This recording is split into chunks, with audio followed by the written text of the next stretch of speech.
اعوذ باللہ من الشیطان الرجیم بسم اللہ الرحمن الرحیم. زما نوم محمد ارشد خان دی او پر نړۍ کې زه د میک په نوم باندې بللی کېږم. زه پونټیا کلي کې زیږېدلی یم او ټوپۍ کې لوی شوی یم. شهیدانو سکول نه مې پرایمري وویله او د ګورمنټ های سکول نه مې های سکول ووی. انټر مې پرایویټ وکړه او بیا زه کراچۍ یونیورسټۍ ته زه لړم او کراچۍ یونیورسټۍ نه ما ایم اے سوشیولوجي وکړه. هغې سره سره بیا ما هغې نه پس ما په ټي سی ایس کې 20 کاله جاب وکړو. هغې 20 کاله کې زه یو انټرنیشنل آرټسټ راوچت شوم او تر اوسه پورې په 10 ملکونو کې د ملک د جنډې سره نمایندګي وکړه. هغې نه علاوه زه په 22 کتابونو کې زما ذکر راغی او 3 کتابونه نور را روان دي. د 15 کتابونو کې به زما ذکر شي. دې نه علاوه دې سره سره ما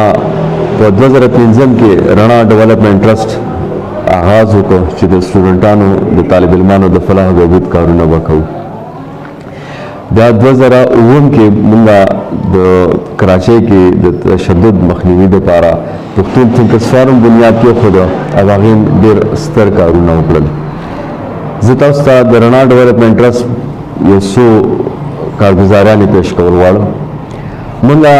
لومړی یو فری لایبرري کانسپټ کېښوده. د خپل بیټک مې په لایبرري کې بدل کړ او د چم ګاونډ په ماشومانو کې مې چابیانې وویشلې چې تاسو په 40 غنټې کې چې څه وخت تاسو وخت میلاویږي دلته راځئ خپل سبق یادوئ. د هغې ډېرې سترې فایدې موږ ته په لاس راغلې. یو فایده دا راغله چې استاد سبق سهار سبق یا ښایي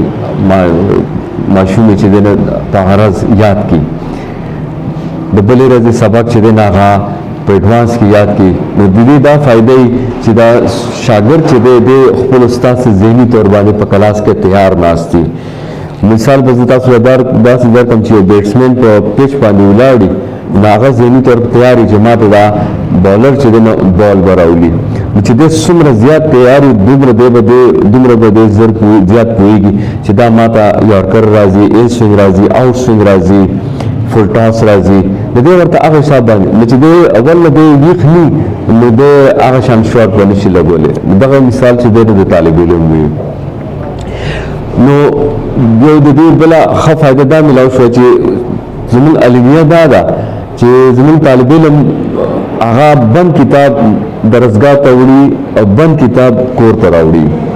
چې څنګه د دې کتاب بند پاتې شي دغه شان د ده مغزه بند پاتې شي د ده صلاحیتونه بند پاتې شي. که موږ حساب وکړو نو زموږ ماشومان موږ غریب طبقه چې یو په خپلو ماشومانو باندې چې د کټ اسباب د سکول یونیفارم د اوړي د ژمي جامه پیزار د کچن د باتروم بیا د هغه د لاونډري بیا د هغه د استري کول او بیا میډیکیشن دا ټول خرچې چې میلاو کوم د لوور کلاس خپل مور پلار ته د میاشتې 15 زره کې پریوزي یو ماشوم کال کې ور زره ورکوي او کوم ماشوم که 10 کاله سبق وایي نو د 10 کالو بیا حساب وکوي. دا خبره زه طالب علمانو دپاره مور پلار دواړو دپاره دا کوم. هغې په بیا میډل کلاس چې هغه تقریبا 1,20,000 1,30,000 روپۍ د میاشتې خاطر راځي. بیا د کال حساب وکوي 12 کالو د 14 کالو بیا حساب وکوي چې څومره خرچه راځي په یو ماشوم باندې. اپر کلاس چې دنه تقریبا 11 لاک 12 لاک یا 13 لاک دوره خرچه د میاشتې راځي. د هغې په بدل کې مور پلار چې دی د طالب علمان ته خپل بچو ته څه وایي چې مونځ کوه سبق وایه او ښه کار کوه. هغه نه موږ تپوس کوو. زه په سکولونو باندې ګرځم هغې نه زه په جار باندې تپوس کوم. ما په د ټوپۍ سکولونو کې ډېر وخت نه داسې ورو کار کوم. زما کلاس فیلو د صابر رحمان صاحب هغه په مدد سره بیا زموږ دلته کې ګورمنټ پرایمري بوائز سکول جوبا کې قاری بلال صاحب دی. بیا زموږ بل ملګری دی قاری زاهد صاحب دی. د هغې په مدد سره مختلف سکولونو ته ځم د ماشومانو ته ځم چې تاسو ته چېرته مور پلار څلورم کار ویلی دی. هغوی وایي نه. استاد درته چېرته بل څلورم کار چېرته ته ویلی دی. هغه وایي نه. نو زه بیا هغوی ته سوال کوم چې بچو اوس تاسو سوچ وکئ چې د میاشتې د مور پلار 35-45 هزار روپۍ تاسو خرچه کوئ او د هغې په بدل کې تاسو دقه دا درې اسان کارونه نه کوئ چې لمونځ کول، سبق ویل، یادول او ښه کار کول. نو کرپټ دی که کرپټ اے دی یا کرپټ بی دی یا کرپټ سی دی، دا دلته نه زموږ کرپشن آغاز وشو. دویم بیا چې کله امتحان راشي نو خامخا به دی بیا نقل به کوي، د کرپشن دویمه پوړۍ شوه. بیا به دی چې دی بالا په ښه کالج کې به دی داخله غواړي، هلته به سفارش به کوي، بیا به رشوت هم ورکوي. بیا چې کله دی نوکري کوي نو بیا به دا سفارش او دا رشوت او د دې هغه پیسې به دی راګرځوي. نو دا کرپشن دا داسې روان شه. دې سره سره زمونږ دې مهم لمونږ موږ یې ښه د پړوګۍ ته پړوګۍ د دې موږ اوس کوشش کوو ځای په ځای چې دې موږ پوسټر هم لګوو. او زه مشکور یم زاهد نیوز د دې د چینل نه چې زمونږ دا پیغام یې تاسو ته د رسولو کې زمونږ مدد وکړو. زه ډېر زیات مشکور یم چې هغه کار چې موږ په هغې باندې لکونه لګېدل دوی په وساطت سره دا کار په زیاتو خلکو ته به ورسي، په وسیع سطح باندې به دا نیک پیغام خور شي. دې سره سره زموږ دویم مهم آج کی غفلت کا کارونا په ملک کې د ترهګرۍ د دهشتګردۍ یو ډېر تود باد، یو ډېر سپېره هوا چلېدلې ده. موږ دا په 2012 کې نعره راوچته کړه چې آج کی غفلت کا کارونا کھلونا اسلحہ بچوں کی مجرمانہ تربیت کرتا ہے، یہ تعلیم سے دور کر کے تحمل سے محروم کر دیتا ہے اور ذہنیت کو ہمیشہ کے لیے پرتشدد کر دیتا ہے. یہ سوچ خبر دے سوال چې زمون نوی نسل زمون کل چې دا برازي دا به زمونږ د مستقبل د روښانه مستقبل مشران به وي، دوی به زمونږ دا معاشره دوی به سنبالوي. هغه اوس نه د ذهني طور باندې تباه کړی شول. د 3 کال نه 5 کالو په عمر کې هغه ته د هغه د موټو د زور مطابق د هغې وزن وسله ورته رالېږلې شوې ده چې هغه په اسانه اوچتولی شي. د هغې فنکشن د هغې کارونه هم هغه دي، د هغې شکل هغې عکه دي چې کوم د اصلي وسلې دي. دی د هغې پوره ټریننګ واخلي. نو چې یو کس کوم څیز سره وخت تېروي د هغه ذهنیت به هم هغه شان جوړېږي. وسله د څه څیز علامت دی؟ د تشدد علامت دی، د قتل علامت دی. نو دا ماشوم د درسګاه نه مخکې د ذهني طور باندې پرتشدد شو، د هغه د ذهن نه همیشه دپاره تحمل نومي څیز ختم شو. نو چې د یو انسان د اعصابو نه د هغه د زړه نه د هغه د مغزو نه تحمل ختم شو، نو پوه شه چې دته د علم د راتلو دروازې بندې شوې. علم خو هغه زړه ته کوزېږي، هغه اعصابو ته هغه مغزو ته کوزېږي چې کوم کې تحمل وي، صبر وي، ابزورپشن وي، اخذ کولو باندې. نو چې او زمونږ دا نسلونه په 3 نه 5 کالو په عمر کې د انتها پسندۍ د تشدد هغه پیک ته ورسېد. بل خواجی کتا په قانون کې یو ټارګټ کولو چې اصله چاته ټارګټ شو نو دا په اراده قتل کې راغی. نو زموږ ماشوم د 3 کالو 5 کالو په عمر کې اراده قتل تر مرحلې ته خو داخل شي. اوس دې نه مخکې به دی چې څنګه ځي. اوس دې نه خطرناک المیه دا ده چې کوم خلک موږ دا وسله رالیږي زموږ د نسلونه تباه کوي ذهني طور باندې تباه کوي. هغې لپاره دا وسله رالیږي او الټه د هغې نه هغې پیسې هم ګټي، په موږ باندې دا خرڅوي هم هغه پروفیټ هغه پیسې چې راشي هغه بیا زموږ مزید اخلاقی طور باندې، معاشي طور باندې، معاشرتي طور باندې، دینی طور باندې موږ تباه کولو لپاره بیا هغه استعمالېږي. دا یاد ساتئ چې په کومه معاشره کې دوه انسانان چې کوم په ذریعه باندې الله تعالی ودیت کوي، یو انسان چې هغه الله دولت ورکي د پیسې د مال،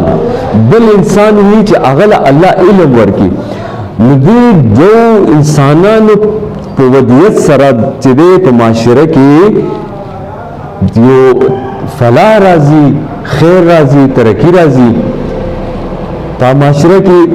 انفراسټرکچر سیوا کیږي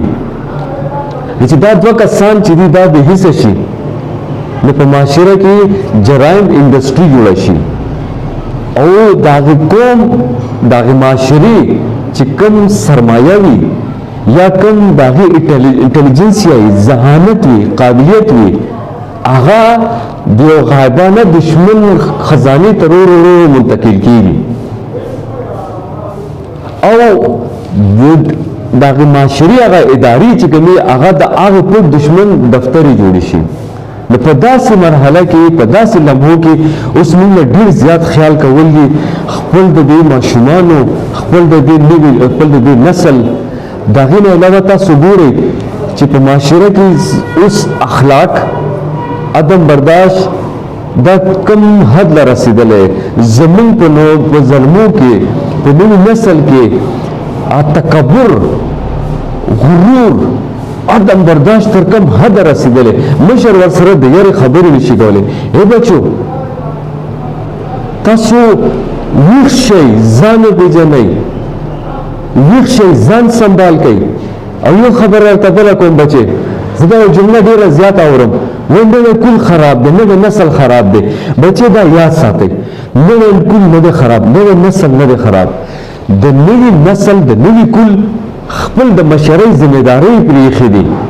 زه د چا نه خو مشر یم که نه زه د چا نه خو مشر یم که نه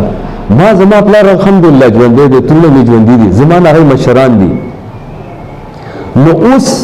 هغوی ته خو زه ګورم خو زه په شا وګورم بچی که نه ما نه څه واړه چې کوم دي مشکشران دي بچي هغه ته زه 3 ځله زما حق دی چې هغه ته زه هغه زه منې کړم زما دین ما نه دا حق را کړی چې زه هغه دا منې کوم چې بچې دا مو کو یو ځل یې منع کا په دویم ځل باندې سره زه پس بیا منې کا په دریم ځل باندې سره زه پس بیا منې کا زما باور دی په هغه الله باندې په هغه ذات باندې چې انشاءالله دی به لازم چې دنه په نیکۍ به راوړي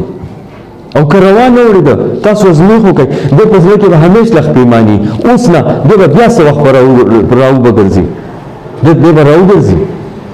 نو موږ راځئ چې موږ ټول خپلې ذمېدارۍ خپل د اخلاقي ذمېدارۍ دیني ذمېدارۍ معاشري ذمېدارۍ معاشرتي ذمېدارۍ په خپل احسن طریقې سره ترسره کړو یاد ساتئ دا فلسفه به یاد ساتئ خلق نه دی خراب خلق زمانه شروع کیږي زه د ټوپۍ ته رالم ما څخه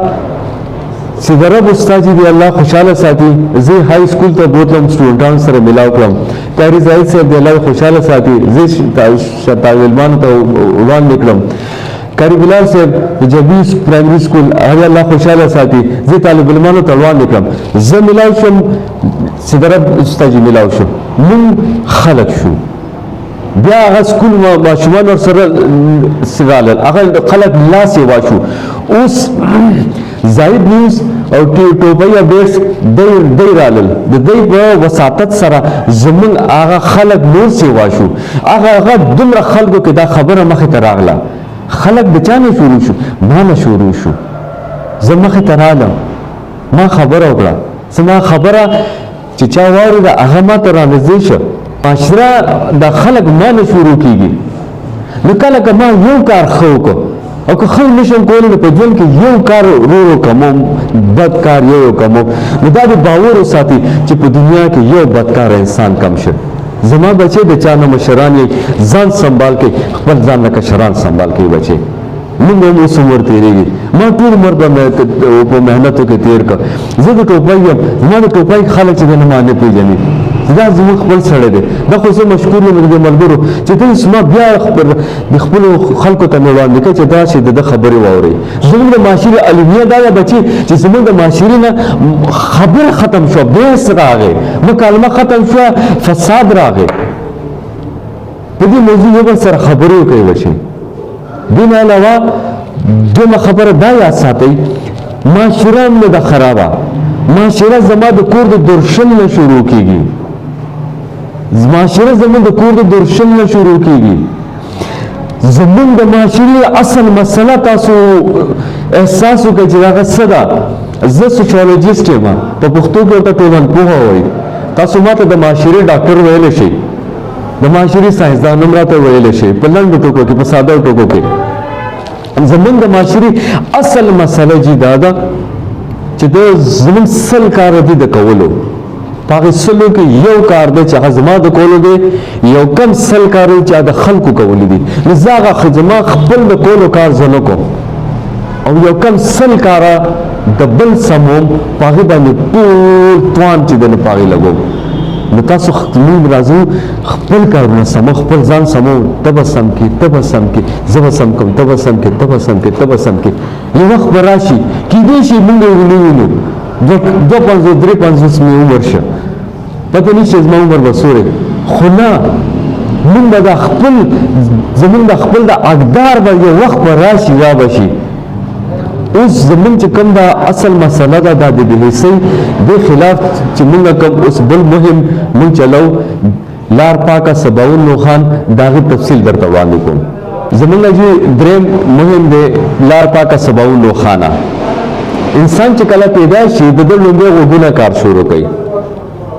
دته ځکه مونږ مسلمانان په غوږ کې بانګ و الله اکبر، بیا 2-3 ورځې پس چې د سترګو دا ګولۍ لږې ټیکاو شي، د دې چې کله تر څو پورې د سترګې غړېږي د دې په 1 سیکنډ کې زر عکسونه د اخلي په سترګو په ذریعه او مغزو ته شاته په دې ځای کې د سټور کوي، د هغې نه دغه عقل جوړېږي. چې انسان څه قسمه عکسونه د مغزو ته اخلي هغه شان به د عقل جوړېږي. زمونږ په معاشره کې د پته نشته څومره کلونه تاسو خپله د دې ریسرچ وکئ، یونیورسټو طالب علمانو تاسو تحقیق وکئ، سیاسي کارکنانو تاسو تحقیق وکئ چې تر کوم څو کاله وشي چې زموږ بلدیاتي نظام چې دی ودې ته نه پرېښودلی کېږي. د بلدیاتي کارکنانو د سیاسي کارکنانو تاسو لږ غور وکئ چې د بلدیې ادارې څه کردار وي. او لومړی کردار هغه دی چې هغه معاشره کې په لارو کوڅو کې صفایي برقرار ساتي، چونکې زموږ ریاست دې وخت کې په غټو ستونزو کې راګیر دی، ښکیل دی. موږ ریاست اوس ډېر مجبوره دی، موږ اوس د څه په تمه کېنو، راځئ چې موږ خپل انفرادي ذمهداریانې راوچتې کړو. نو مونږ چې تاسو ته خبره وکړه چې په 1 سیکنډ کې زر فتوان مغزو ته ځي، هغې نه عقل جوړېږي. نو چې زمونږ په لارو کوڅو کې چار چاپېره خځلې دي، نو زمونږ د نوي نسل مغزو ته څه ځي؟ خځلې. نو چې د انسان په مغزو کې خځله پرته وي، هغه په مغزو کې علم څنګه راتلی شي، تحمل څنګه راتلی شي، برداشت څنګه راتلی شي، اخلاق څنګه راتلی شي؟ سوال پکار زمون نسل د درسګاه ته داخلېدو نه مخکې بېحسه شي. نو تاسو ته خواست دی ټولو ته چې تاسو د ټول د خپل د کور مخې جارو کوئ او ډیران ته یې رسوئ. انشاءالله زه به د خپل د کور مخه پاکه کړم، تاسو به د خپل خپل د کور مخه پاکه کړئ، تاسو به د خپل کور مخه پاکه کړئ. یو وخت به راشي ټوله معاشره به پاکه شي. چې کله زمونږ د لارې کوڅې پاکه شي، بیا به زمونږ کوڅو ته هغه امن واپس راګرځي، بیا به ورپسې قانون راځي، بیا به ورپسې اقدار راځي، اخلاق به راځي، برداشت به راځي، علم به راځي، هنر به راځي، ترقي به راځي او د قانون بالادستي به وي. دا درې واړه کمپینز چې دي دا 2012 نه موږ شروع کوو. لومړی د کلیونه اصلحې خلاف چې دی چې کوم مهم دی هغه خو داسې یو ډېر سخت وخت و، بس الله تعالی دې زموږ مدد وکړو. نو زموږ خبر وایس اف امریکا BBC پورې ورسېده، بین الاقوامي ټولې میډیا هغه واغسته، د پاکستان ټولې میډیا هغه واغسته، هغې باندې خبرې ترې شوې. هغې کې موږ دقه دلایل ورکړل چې زموږ ماشومان د 3 نه 5 کالو په په عمر کې هغه ته ځینو هغه ته کریمینل ټریننګ ورکړی شي او بل طرف ته زموږ معاشره کې کرایم چې دي هغه یو انډسټري جوړه شوه دا ماشومان دا نسل چې دی به لوی شي کم حد له ورسي نن هغه نسل چې کوم پلاستیک وسلې سره هغه لوبې کولې نن اوس هغه د اصلي وسلې سره چې نو جرمونه کوي نو دې هغه دا شو دا پیغام د زمونږ د درې صوبایي سملو هغه خلاف بلونه پاس کړل کمشنر کراچي چې د هغه باندې پابندي لګوله چیرمن چیمبر اف کامرس اینڈ انډسټری چې د هغه په امپورټ باندې پابندي لګوله اوس دا په دې باندې مکمل بین دی د حکومت طرف نه دا بین دی دا اپیل کوم د دکاندارانو ته چې دا ماخلای دا چې قانوني تور باندې جرم دی دا خرڅول د دې خپرونه لاله سیوا کېږي خلک دغه احساس کوي چې او دا خبره نه ده بل زمونږ چې دا بړوګې مهم دی دې باندې هم چې زمونږ ډېر ښه نتایج را روان دي ماشومان په هغې باندې ښه کنوینس کېږي دا خبره مني چې مونږ کې دا کمی دی دا درېیمه کمپین چې دی لار پاکه سباونو خان دا د دې باندې هم چې دی په بین الاقوامي سطح باندې زمونږ د کمپین ته چې دی نو ډېر منل کېږي په دې باندې خبره کېږي ځکه چې دا انسان چې دی الله تعالی بطور نایب د ځمکې ته رالېږلی چې دی به هغه کارونه دی به زما نایب وي اوس دی چې د ځمکې ته رالی نو د نورې خځلې خو پرېږدی چې صرف د پلاستیک یو خاص قسمه داسې خځله ده چې هغه ځمکه نشي هضمولی تاسو خبرې د هغې حجم د هغې وزن څومره دی